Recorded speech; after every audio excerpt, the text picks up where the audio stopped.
Hello and welcome to another Moody Talk. This is the fourth and final talk in our series about sadness, which is the emotion of the month.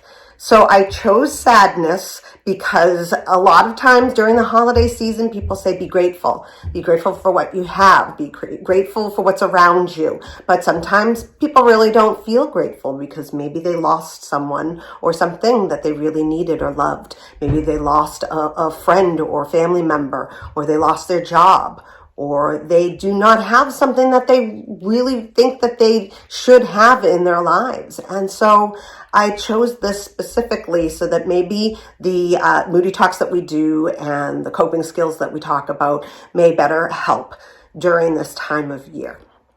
So in the past Moody Talks, we have talked about words that describe sadness, their intensity, and what are the ones that you use so that you can recognize the intensity of your sadness.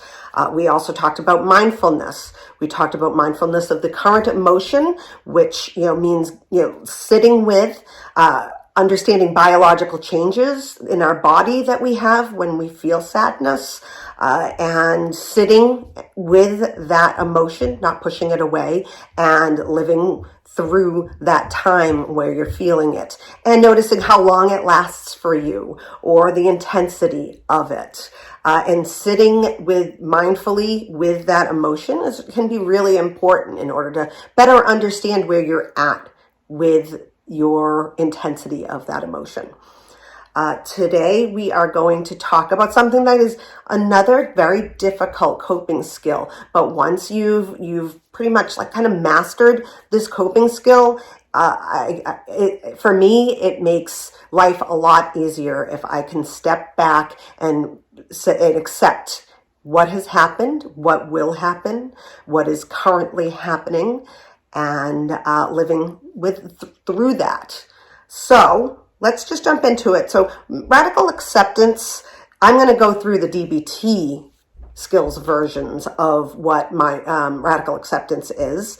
But there are other ways that you can learn about radical acceptance. It's a very spiritual skill.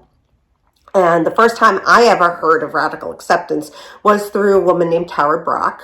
And I saw her at a place called Kripalu. It's a yoga retreat in the Berkshires.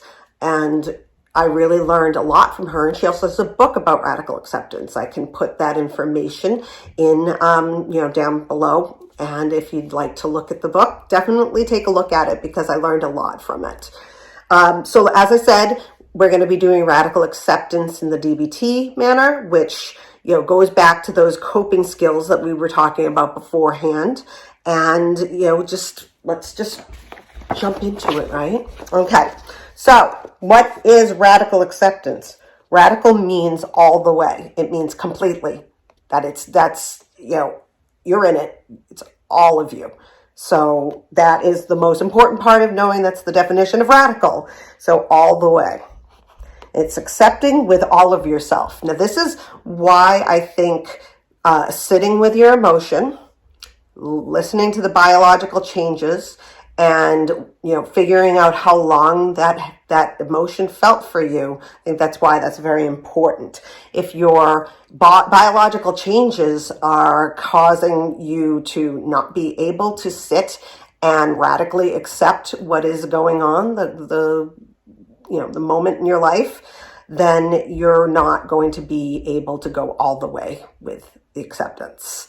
So maybe if, your body's really tight, that's one of the ways that you feel your emotion, your sadness, then letting go of that tension so that you can give all of yourself, your mind, your body, spiritually, to accepting what has happened. Okay? Stop fighting reality. Reality is the here and now. It is the past that happened. It is the future that may happen. And you have to just sit with it and recognize that there is a reason why there's the reality. So that's accepting limitations, present and future. This, for me, is really important because I think this talks more about control. I have control issues. I think a lot of people have control issues, and I have control issues based off of when I was young. I had absolutely zero control of what happened in my life. A lot of bad things happened, and I was unable to control what happened to me, those situations. And so as an adult, I became, very I needed to have control in all of my life in order for me to feel okay, to not be stressed, to not have anxiety. But that's just not the way that you can live. You can't control everything in your life. You can't control the events that happen that lead up to your sadness and to other emotions. Let's make the example of COVID. So maybe COVID took a loved one or a few loved ones from you, or you got COVID and you have long COVID, and unfortunately there isn't a way to work through that right now, but you're trying. You don't have control over what happened. You may not have control over what happens in the future with it, but sitting and accepting that you did not cause that, you can't control that it happened, that is the important part of this, okay? You need to accept that you don't have control of what will happen next. You didn't have control of what was in the past. Everything has a cause. And again, like I said, with COVID was the cause of maybe you having long COVID and not feeling well, not being able to do the things that you used to do. And you're really sad about that. COVID could be the cause of why you lost a loved one, or a loved one is really sick, and that is, extremely sad. But the cause was not you, was not in your control. It just is. It is. Life can be worth living even with painful events. So this is really difficult because sometimes people just want to hide. They don't want to continue on with their current reality because it's too painful. But one thing that I've learned over the years is that, I can move forward.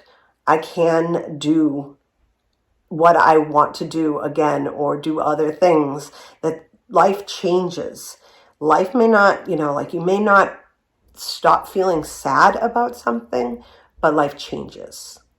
Okay. It may not get better in concern to that sadness, but it gets different. Okay. So, radical acceptance. Now here's another good worksheet, because I want to talk about what radical acceptance is not. Okay? And I think this is a reason why some people really can't get through radical acceptance, because they don't understand that radical acceptance is not approval. You do not have to approve of what happened, the reason that caused you sadness. You do not have to approve of it. That is not what it is there for. That is not going to help you to move on and, reach new goals. It's not going to help. Compassion. You do not have to have compassion for the person who may have caused you sadness, or compassion for the event that happened. That's not part of radical acceptance. You do not have to change your feelings because of radical acceptance. You don't need to do that in order to do this, okay? Same with love. You don't have to love the person that caused you sadness.